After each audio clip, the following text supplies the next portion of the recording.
Welcome to the deep dive. Today we're digging into Stronger Than Gossip, Wendy Williams's path to emotional stability. That's right. We're using the book itself as our main source here. And our goal really is to understand her journey, Yeah. how she handled all that public pressure while trying to find some personal well-being So the story really starts back in her childhood. in New Jersey, right?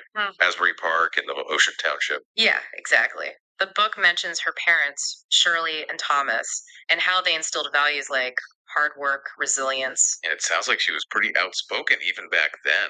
Loved telling stories. Definitely. You can sort of see the seeds of her future persona there. Then came that fascination with radio. In her teens. And remember, radio was very much a boys' club at the time. Quite the challenge to break into.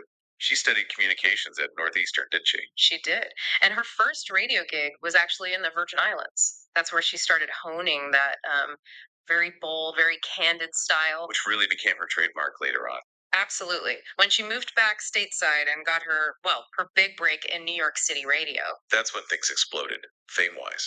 Celebrity interviews, gossip, that totally unfiltered commentary. She cultivated this persona. It was relatable in a way, but also kind of aspirational. But that same candor, the thing that made her famous, also brought intense scrutiny, tabloid attention. Right. The book talks a lot about that duality, the public Wendy versus the private person. It's a constant theme. It's interesting, though, how she also saw her platform as a way to talk about mental health. Yeah, using that visibility for something positive, even with all the negativity surrounding her sometimes.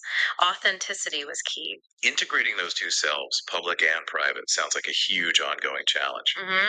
And that takes us into the next phase, really, under the intense spotlight. Chapter 2, yeah. Living under the microscope in that New York media world. The tabloids painted her in different ways, didn't they? Sometimes the fearless voice, other times the provocateur. And that constant scrutiny must have affected her personally. Her vulnerabilities, relationships. Oh, definitely. The book mentions the paparazzi, the intrusion, the strain it put on friendships, and her marriage to Kevin. All fueled by public expectations and those relentless rumors. Sounds exhausting. It also talks about how that external pressure can mess with your own self perception. Blurring the lines. Exactly, between who you really are and who the public thinks you are, losing yourself and chasing approval. Were there early signs of the toll it was taking emotionally? Yes, the book points to things like lack of rest, the mental health impact, feeling more isolated, trouble sleeping. Anxiety manifesting. Yes, and it mentions her seeking professional help, therapy becoming really important. And her being open about that, talking about mental health, was pretty significant. For her, yes, it seemed therapeutic, but it also connected with her audience, helped normalize those conversations. Which brings us to Cracks in the Facade. That contrast between the, vibrant TV host and what might be going on privately. That pressure to always be on, always seems strong, invulnerable. It's a heavy burden. And the book details actual cracks appearing, right? Strain in her marriage, infidelity rumors adding to the pressure. And this growing feeling she talks about, like she wasn't being authentic, like she was playing a part. That internal conflict sounds rough. Feeling trapped by the persona she created.